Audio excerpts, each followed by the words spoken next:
बर' थुनलाइ आफादनि 65थि जे बोसोरसालिया जुथुमा बिजनीयाव जानुवारि दानाव खुंफुंदोंमोन 9, 10, 11 आरो दिनै बे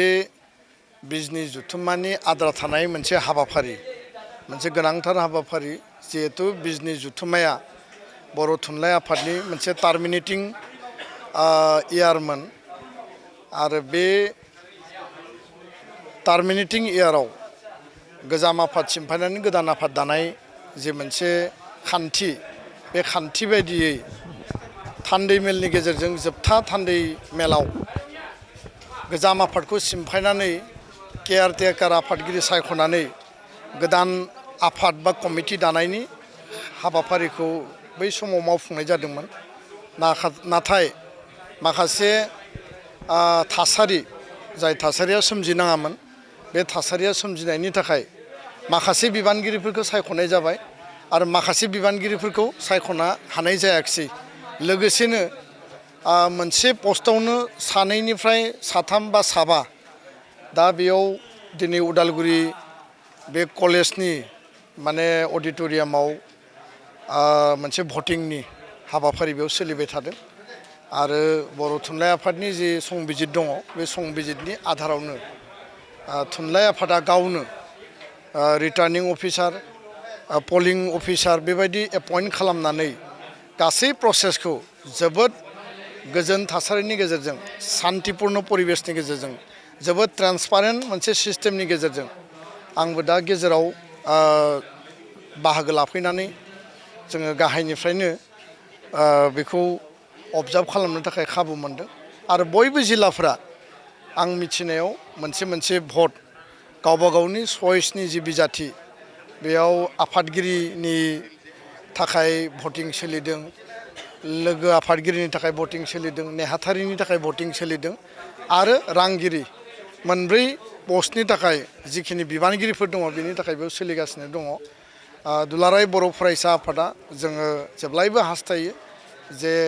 गासैबो जोंनि आफादनि मान मर्यादा आरो बर' थुनलाइ आफादखौ जोङो बयनिख्रुइबो गोजौसिनाव जिहेतु जों जेब्लायबो मान मर्यादा होबोदों आरो बेयो जोंनि बयनिबो डिउटि आरो रेसपन्सिबिलिटि। बेखायनो जेबो उसुबिदा जेबो गेना गोरोन्थि गैयाबासिनो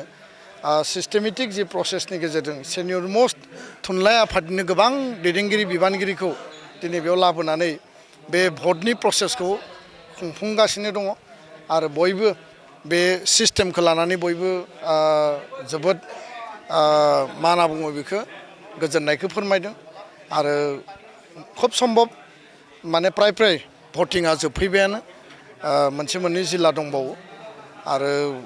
3 बाजिसिम ना 2 बाजि 30 मिनिटसिम मोनसे 3 बाजिसिम सम बेयाव होनाय जादों। बिनि गेजेराव भटखौ होनानै सोरनि भटिंआ माबायदि फैदों बेयाव फैगोन। जेखि जाया मानो जोंथ' जेब्लायबो हास्थायो जे भटनि पर्यायसिम थाङालासिनो जोंनि दैदेनगिरि बिबानगिरिफोरखौ सायख'नो हायोब्ला बे कनसेनसास मोनसे परिबेसाव मोजां जायो। नाथाय थासारियानो बेबायदिमोन जायनि थाखाय बेयाव दिनै भटिंनि सिस्टेमा जादों। जाय बिबानगिरिफ्रानो फैया मानो आरो जायखौनो जिल्ला आफादफोरा सायख'आ मानो दुलाराय बर' फरायसा आफादा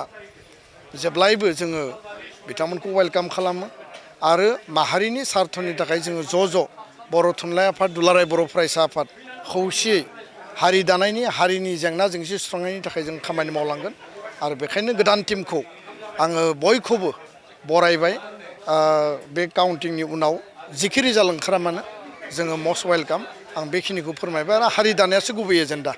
दा बेखायनो बे आयदाखौ लानानै जोङो ज'यै खौसे हाबा मावलांगोन।